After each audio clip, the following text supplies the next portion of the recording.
O 5º episódio de Seguro para Divorciados já tá no ar e eu tô aqui para te resumir do começo ao fim. Então vai deixando seu like, se inscreve no meu canal e bora adorar mais esse episódio. O episódio começa com a Han-dae e o Ki-jun na sala de um diretor de supervisão financeira, tentando explicar que nenhuma das cláusulas do contrato fere a regulamentação dos seguros.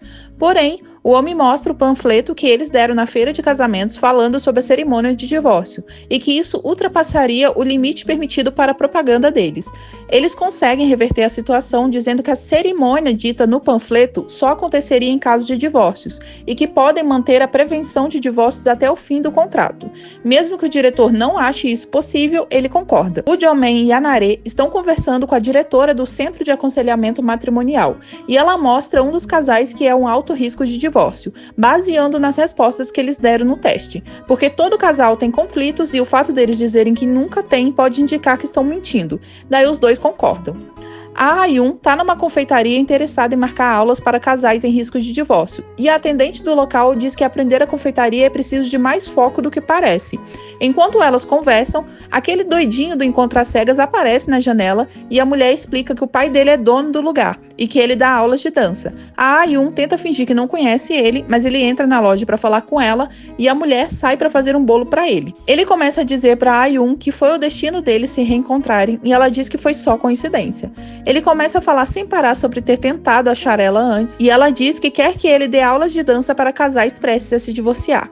Ela nem deixa ele ter tempo de aceitar ou não e diz que agora ele faz parte da equipe de prevenção ao divórcio e vai embora. Ele vai atrás dela e ela ameaça chamar a polícia se ele dançar de novo. Ele pergunta se eles vão se ver de novo e ela diz que não de modo pessoal, que ela já falou pra ele que não quer se casar. Ele diz que ela não falou nada sobre namoro. Ela diz que ela não é do tipo que namora. Ele pergunta o motivo e ela diz que não tem tempo, que prefere investir tempo nela. Do nada, ele diz que tem um presente e dá um pé de couve pra ela. Ele diz que é fazendeiro, que abriu mão da herança dos pais por algo que pudesse conciliar com a dança, e que ele planta aquele tipo de couve que ela vai gostar.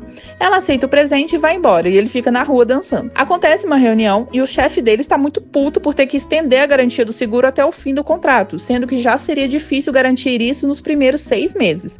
O Jong-man mostra para ele uma lista de casais considerados um risco e a Han-dae também mostra outra lista. O chefe deles fica com ainda mais raiva, porque agora são quase 30 pessoas consideradas de risco. E a Han-dae diz que na verdade não são 30 pessoas porque são as mesmas nas duas listas. O Ki-jun diz que isso é uma boa notícia porque são menos pessoas para eles trabalharem, mas o Jong-man diz que na verdade é horrível e os dois começam a discutir. E o chefe deles fica tão bravo que até desmaia. Quando ele acorda, manda todos eles saírem da sala e se tranca lá. A Han-dae fica pensando no nome do topo da lista e diz que se lembra de ter feito o contrato para essa mulher na feira. O Ki-jun diz que eles precisam ir até a cena do crime, no caso, até a casa da mulher para investigar esse risco de divórcio. A Han-dae liga para a mulher e pede para marcar uma consultoria na casa dela. Quando eles chegam, a mulher atende eles de boa vontade e leva eles para tomar chá. Eles percebem um ambiente diferente da casa dela, mas acham que ela aceitou a consultoria para falar do seguro. Só que ela, na verdade, começa a fazer leitura de tarô. Eles explicam que na verdade não estão lá para isso e ela diz que tudo ficou meio difícil para ela desde que ela decidiu se divorciar. Eles entram em pânico pedindo para conversar sobre isso e ela manda eles ir embora. Depois que eles são expulsos e ficam na rua pensando no que fazer, a Han-dae toma atitude e chama a mulher de novo, dizendo que quer fazer a leitura de tarô. A mulher deixa eles entrarem de novo e pede para que eles façam uma pergunta e escolham 3 cartas. A Han-dae escolhe e quando a mulher começa a dizer que ela vai ter sucesso no projeto dela, a Han-dae fica toda felizinha dizendo que então a mulher não vai poder se divorciar. A mulher fica no dilema, então começa a contar a história dela com o marido. Ela diz para eles que o marido é fotógrafo de animais e passa mais tempo fora de casa do que lá com ela. Ela diz que só queria ter filhos e conversar e rir com o marido, mas ela mal vê ele. Ela diz que está sempre sozinha. A Han-dae diz que se ela gosta do marido, então eles precisam achar uma solução para resolver isso. A mulher diz que se eles ao menos encontrarem o marido dela, ela pode ir até ele e conversar. Ela fala que nem sabe onde ele tá, mas que ele sempre troca a foto de perfil pro lugar onde tá no momento. E ela mostra a paisagem para eles. Os dois saem de lá e procuram numa espécie de Google Imagens para achar o local e a foto do homem. Enfim, enquanto isso, o Jong-man tá no terraço da empresa brincando de ioiô e a Na-rae chega. Ela começa a explicar sobre a criação do ioiô, mas na prática ela é uma negação e não sabe brincar. O Jong-man tenta ensinar e ela fracassa todas as vezes, até ele ter que encostar nela para ensinar direito. Rola uma química braba entre eles, mas ele fica nervoso e joga ela no chão, porque o Ki-jun tá ligando. Só que ele recusa a ligação e tenta ajudar a Na-rae a levantar, ao mesmo tempo e acaba ligando de volta por chamada de vídeo. O Ki-jun aceita a ligação e escuta a cena sem entender nada direito, mas acha que tá rolando alguma safadeza porque tem um tal de cuidado e não me pega por trás, alguma coisa assim que eles ficam falando, e ele e a Han-dae ficam passados até ele desligar a chamada. Ela diz que provavelmente tem uma explicação para aquilo e ele relembra quando aconteceu o mesmo com eles e o colchão.